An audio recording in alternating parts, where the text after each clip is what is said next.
amawulire agakagwawo kikakasiddwa President General w'ekibiina ki National Unity Platform His Excellence Robert Kyagulanyi Ssentamu muyite Bobi Wine abantu bana abatuula kakiiko ak'ebyokulonda kayite Electoral Commission Committee eya National Unity Platform bawambiddwa okusinziira ku mawulire getugenda maaso n'okubanga tufuna ebifaananyi n'amannya g'abano ngenda kubeera nga mbikuwa wakati nga ne Chairman Nyanzi wa kunga mu kibiina ki National Unity Platform tannaba kubanga ategeera amayitire ge oba okumanyika ekifo ekituufu wagye baamutwala oluvannyuma lw'okuba nti yakwatibwa abasajja abatannaba kubeera nga bategeerekeka ne gye buli kati. Era wakati kati mu situation nga eggwanga likyabanja obwenkanya n'eddembe lya Dr. Kano Kiiza Besigye okwosaako ne ba political prisoners ab'enjawulo abazzenga babanjibwa gavumenti eri mu buyinza esobole okuba ng'eta abantu bano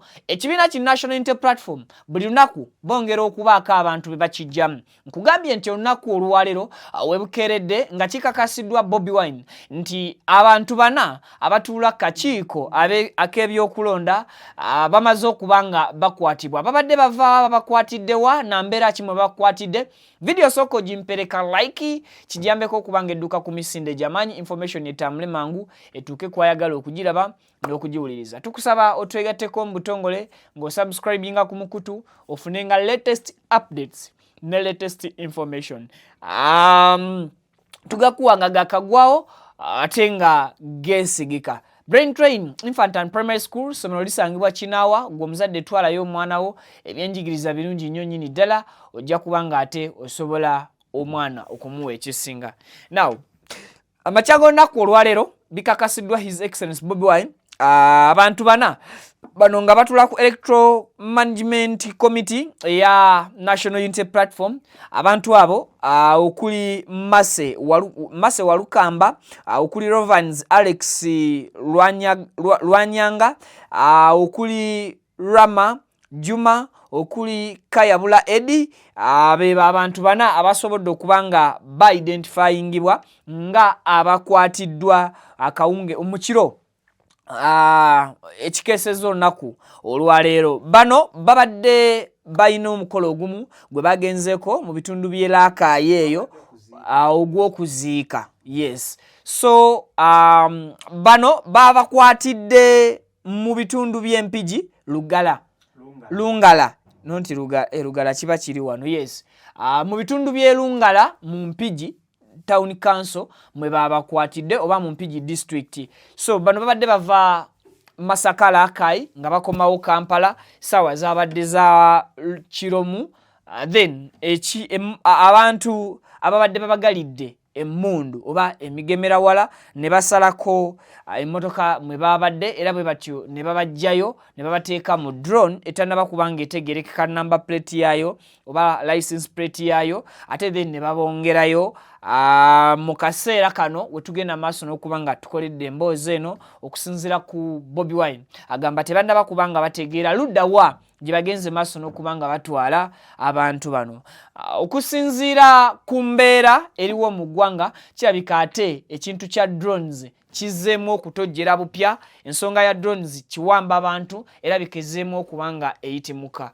Ennaku bbiri emabega Chairman Nyanzi mukulu wa Bobi Wine atera mu kiseera kyekimu nga yakulira akakiiko ka kunga mu kibiina ki National Unity Platform naye mu mbeera yeemu yakawambibwa oba yabuzibwawo abantu abatannaba kubeera nga bategeerekeka era ng'ono bamusanga awo kubiri kumpi n'ekitebe ki National Unity Platform ekitebe kyakyo ekisangibwa Makerere Kavule Kinyana Mpindi. So ono bamusikambula mu mmotoka ye mwe yali n'omukulu Alex Waiswa Mufumbiro.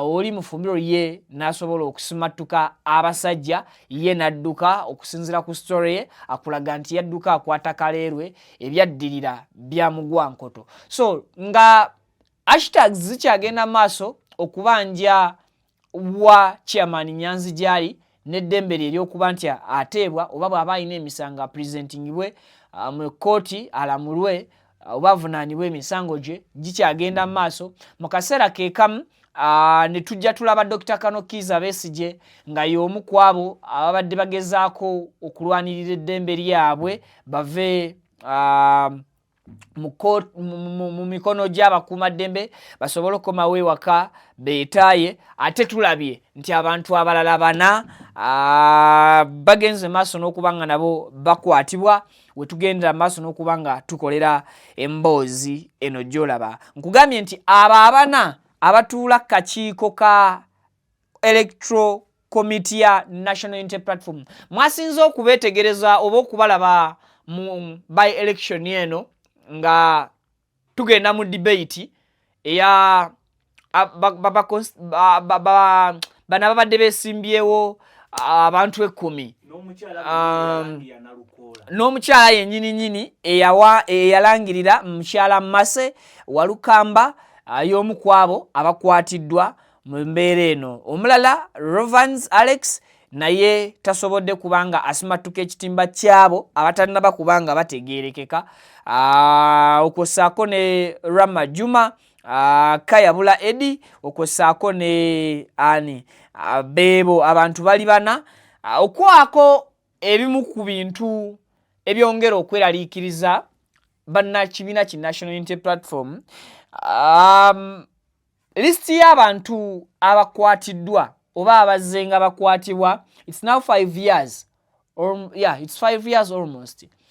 Abantu bangi ndoza gavumenti abantu bebaali bagibanja abakwatibwa ku nsonga ezekuusa ku byobufuzi yasobola okutaako omuwendo gw'abantu 19 gwokka okusinziira ku muwendo gw'abantu abakwatibwa era abazze nga basabibwa baweebwe eddembe lyabwe. So ba political prisoners abo olwaleero nga kuliko Dr. Kano Kizza Besigye, nga kuliko Haji Obedi Lutale, abo bo bali kuleetebwa leero mu court, high court. Ababiri Haji Obedi Lutale ne Dr. Kano Kizza Besigye. Kuliko Agaba Anthony abasinga gwe mmanyi nga Bobby Young, kuliko Sekitoleko Yasin abasinga mumanyi nga Machete, ne kuberako Sharif Kalanzi, kuberako Patrick Mwase, ne kuberako Joseph Muwonge, Abdallah Kintu, Umaru Kato, Kavuma Musa, Jime Galukadde, Gibusiwa Abdallah, Agulibo Silaje, Adama Hamza, ne kubako Bunga Ratibu, ne kubako Ida Kasimu, kuliko Miti Faizo, ne kuberako Lugenda Stewart, ne kuberako Savio Paulo, Mulinda Julius, Nyanzi Muhammad Makungi, ne kuberako Makumbi Mosh Muhammadi, ne kuberako Kizito Isa, kuliko listi mpanvu komye ku Musa, ne kuberako Agodil Geoffrey, ne kuberako Lyamuremye Paulo, Abogere Alex, Senyonga Robert, Masembe John, Senyonga Hakim, Matovu Sylvester, Kavuma Derrick, Sekayom Biatone, Sengonzi Luanga Sam, ne kuberako Ndaula Arthur, Franka David Ndugwa, Julius Mulindwa, Hakim Senyonjo, Kagere Mawanzi, ne kuberako Robert Wamala, Benoni Chiseka, Kasimu Chibirango, Kagwiso Hassan, Tumwine Akram, Rapad Bosco. Abasiraamu nga baliko bangi. Ba political prisoners abasiraamu nga baliko bangi. Kuliko Akira Momu, Yasini babiri, ne kuberako Hakim naye musiraamu.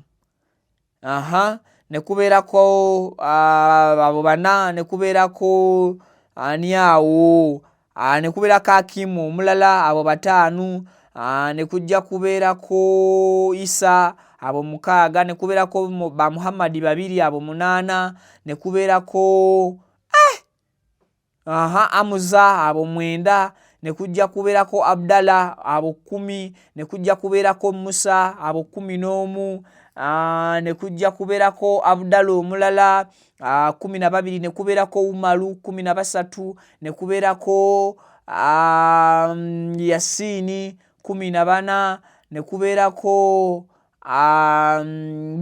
Haji Obedi 15. Ku listi y'abantu 44 abaana 15 bonna Bayisiraamu ddala. So kibi nnyo era kya nnaku okubeera nti abantu bazzeemu okufuna obubeeraliikirivu. Honorable Nyeko Derrick we bukeeredde naye olunaku olwaleero ng'amaze okutegeeza eggwanga nti alaba drone. Nyeko Derrick ebadde drone namba ki? Namba UBN n'endala ezigwamu ka registration plate yaayo ebadde agamba ekiro kiramba yasuze surroundings ekawakawe ng'abuliddwa otulo n'engeri gy'ayinza okwebaka mweraliikirivu ku kiki ekiyinza okuddira. So tuzzeemu okufuna okutya kwa drones. Ekyo mbeereewo nga mukimanyi. Drones zirabika zikomyewo season 2. Drones zaatwala nnyo abantu era abantu bangi baatambulanga ku makubo nga drones ziba bazitya bazeewala. So I don't think nti Ugandan government mwali badde ate mwongera okuteekawo okutya okulala. Remember ezimu ku nsonga ezaatwaza muzeeyi mu nsiko ddembe lya tulo. Abantu baali tebeebaka. Kati Honorable Nyeko Derrick teyeebase ng'alaba kidroni ebweru kyetala every after 5 to 10 minutes kyetolola bwe kigenda bwe kidda bwe kigenda bwe kidda. So bwe tulaba nti abantu abali kukwatibwa babatwalira mu zidronzi, abantu ababatwala tebabeera mu uniform and all that. So emitima gy'abantu gyongera okubanga gyeraliikirira, gyongera okubanga gyennyamiza. As of now bye nsobola okubeera nga mbawaako naye nga tugenda kuba tudda okuwa updates. High Court olunaku olwaleero yayise Dr. Kanokiza Besigye ne Haji Obedi Lutale bajjeko mu kooti. So ku misango ejibadde giri ku court martial. Then ne Bobi Wine Dero babadde United Forces of Change babadde basazeewo olwaleero 48 hours zebawa gavumenti okubanga eyimbudde bano ababiri ziweddeko leero era babadde balina okusaba kwe bagenda mu maaso n'okubanga bakola press conference ya ssaawa 4.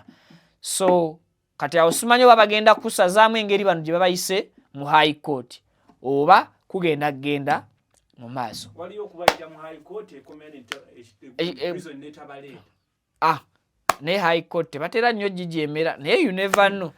Kale mubeere bulungi tusinkane mu places ziddako mweraba.